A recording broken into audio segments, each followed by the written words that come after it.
Il y a 5 applications IA qui sont en train de tuer littéralement Obsidian et Notion. Reste jusqu'à la fin de la vidéo parce que le 5e va t'étonner.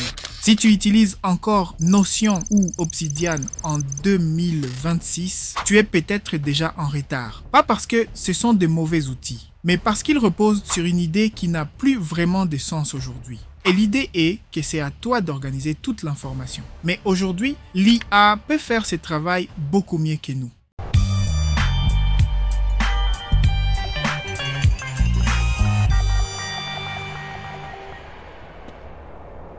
Bonjour à tous, je m'appelle Patrick, je suis ingénieur en sécurité informatique, passionné de technologie et enthousiaste à l'idée de trouver des astuces pour améliorer ma productivité et booster ma capacité d'apprentissage. Si ces sujets t'intéressent, abonne-toi et active la cloche des notifications pour ne pas rater mes vidéos que je publie hebdomadairement. Je t'invite aussi à cliquer sur le lien en description pour intégrer le Club Productif Plus où je partage journalièrement et gratuitement des conseils et des astuces sur la productivité. Dans cette vidéo, je vais te montrer 5 outils IA qui ont complètement remplacé Notion et Obsidian dans mon quotidien. Et le dernier outil, c'est celui qui a totalement changé ma manière de travailler. Donc si tu es comme moi il y a quelques mois, alors tu as peut-être 15 onglets ouverts, un système Notion que tu as passé des jours à construire, un Vault Obsidian rempli de plugins et des notes que tu ne relis presque jamais. Et le pire, tu passes plus de temps à organiser tes notes qu'à utiliser tes notes. Moi aussi, je suis passé par là. J'avais des dashboards magnifiques, des bases de données reliées, des templates parfaits.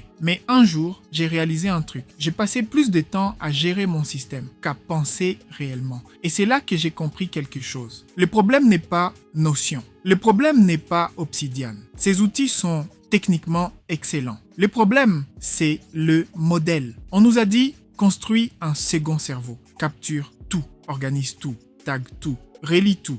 Et un jour, comme par magie, ce système va te rendre productif. Sauf que dans la vraie vie, ça ne marche pas comme ça. Parce que chaque note devient une décision à prendre. Dans quelle page, quel tag utiliser, dans quel dossier, quelle relation. Et au bout de quelques décisions, ton idée a déjà disparu. Alors j'ai commencé à tester une autre approche. Je me suis dit, et si au lieu de construire un système parfait, on laissait l'IA comprendre et organiser l'information à notre place?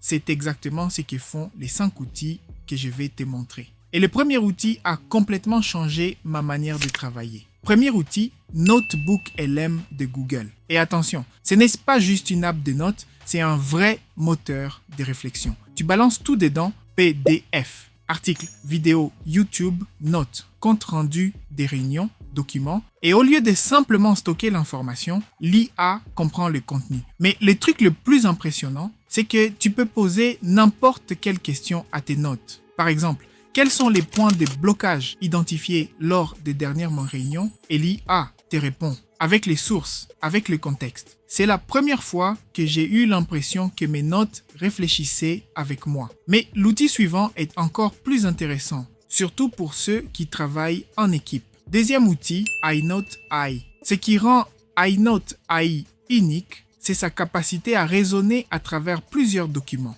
Tu ajoutes des documents, des recherches, des idées et l'IA synthétise tout. Mais la fonction la plus impressionnante, c'est Publish. En un clic, toute ta réflexion devient accessible via un lien. Ta réflexion privée devient clarté publique. Troisième outil, MemAI. Celui-ci est probablement le tueur silencieux des notions. Pourquoi? Parce qu'il élimine complètement la fatigue décisionnelle. Avec MemAI, tu n'organises rien. Tu écris simplement tes idées. Et l'IA fait tout le reste. Les liens, les tags, les connexions. MemAI ne te demande pas d'être bibliothécaire. Il te demande simplement de penser. Mais si tu es fan d'Obsidian comme moi, le prochain outil va vraiment t'intéresser. Quatrième outil, Reflect. Reflect est ce que beaucoup de gens voulaient qu'Obsidian devienne, la puissance des graphes, mais sans maintenance, sans effort. Pas de plugins, pas de fichiers à gérer, pas de système complexe. Reflect est construit sur ce qui est appelé en anglais AI First. Au lieu de chercher une note,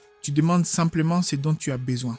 Cinquième outil, Stack ChatGPT. Et maintenant, le dernier outil, c'est lui qui a vraiment changé ma manière de travailler. Le Stack ChatGPT, de la productivité. Parce qu'au lieu de stocker l'information, tu la rends interrogeable. Tu ne consultes plus tes notes. tu poses des questions. Par exemple, qu'est-ce que j'ai décidé la semaine dernière? Comment améliorer mon système de création de contenu? Et l'IA répond avec du contexte, avec de l'intelligence. Tu ne construis pas un second cerveau, tu construis un partenaire de réflexion. On n'est plus dans l'ère de l'organisation, on est dans l'ère de l'intelligence. Alors teste un de ces outils cette semaine et dis-moi en commentaire lesquels t'a le plus surpris. Si cette vidéo t'a aidé, abonne-toi pour plus de vidéos sur l'IA et la productivité. Écoute, je sais que tu as peut-être passé des heures à construire ton setup Notion parfait. Je sais que tu as peut-être un Volt Obsidian avec 5000 notes. Et je te dis pas de tout jeter demain matin. Moi-même, je continue à utiliser mon Volt Obsidian et ce n'est pas demain que je vais le quitter. Mais je suis resté en veille technologique. J'essaie et teste tout nouvel outil qui sort pour peser les avantages et les désavantages. Depuis quelques mois, j'ai commencé à m'intéresser à l'intelligence artificielle.